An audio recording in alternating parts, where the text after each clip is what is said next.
Like all miserable, destitute souls on this forsaken rock, floating through the infinite night, you write bad poetry and have a last generation iPhone. Well, now there's a way to end it all. And give the iPhone what it deserves. The Ohlala iDisk. You're like, oh, I kind of thought this was going in a different direction. Nah, man, I was just describing what it was like to have an 8 or 16 gigabyte iPhone. Oh, and you ask, you must be a millennial, huh? The Ohlala iDisk is a gadget that's like a thumb drive for your outdated, gross, puny iPhone 5S like mine, because the only way you're going to upgrade is if that video goes viral. And it's probably going to have a hard time going viral if you're just filming your baby. The real money is in a Chuck E. Cheese parking lot or Florida, somewhere. Man, the Ohlala iDisk is available in a few sizes, and this dude named Ray sent me the 64 gigabyte for review.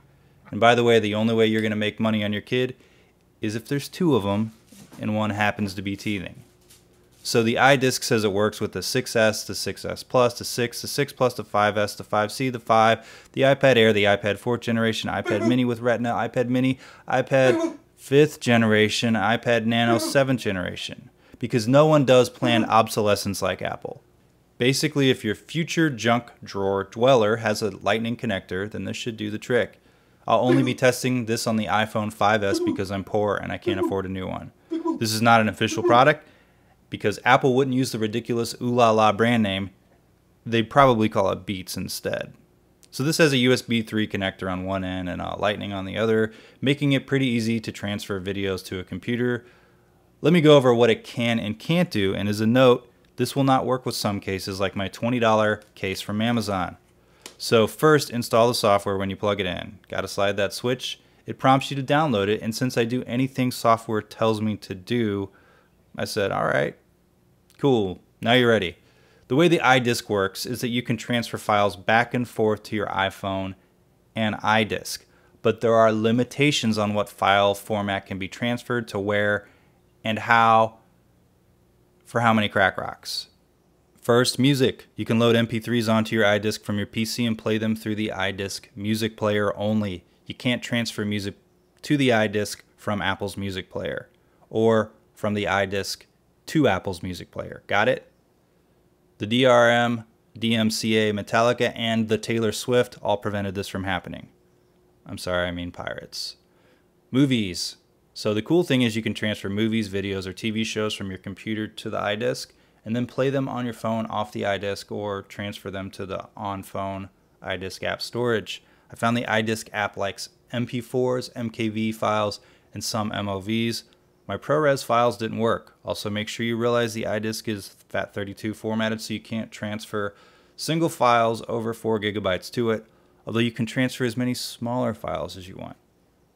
Again, you can't transfer from the iDisk or iDisk app storage to Apple's official movie or photo player, but you can transfer movies to the iDisk from your Apple's iPhone photo folder. So if you need space, photos and movies you've recorded with your iPhone can be moved to the iDisk from the app and then deleted from the iPhone storage in the iPhone app.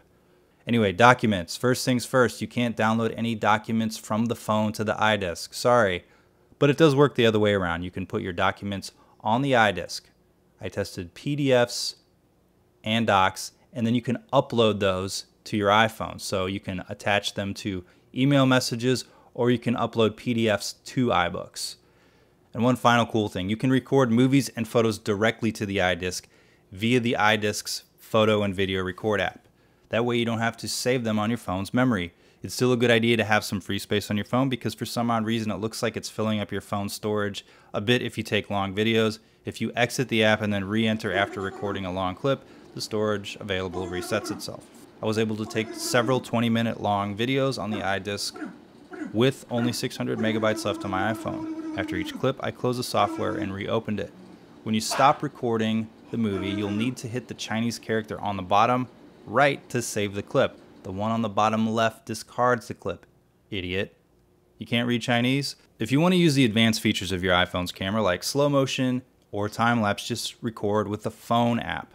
When you're done, exit, go to iDisk, plug in your iDisk, transfer those movies or photos to the external storage, then delete them from your phone to free up space.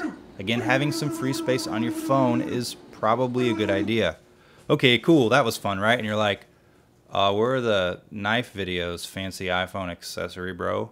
They're coming, man. I reviewed this gadget because it's necessary for me when I travel if I want to travel light and take photos and videos on my iPhone and not carry a big-ass camera. It's a great, useful accessory with some limitations for those who like traveling light. It's actually, you know, you're going outdoors and you want to take some video, take your phone with you instead of a big camera. If you like this video, subscribe to my channel, comment on the video, give it a thumbs up. If you're already subscribed to my channel and hate this sort of video, then why'd you watch the whole thing? Nice face. Hey, thanks for watching. I think she likes it.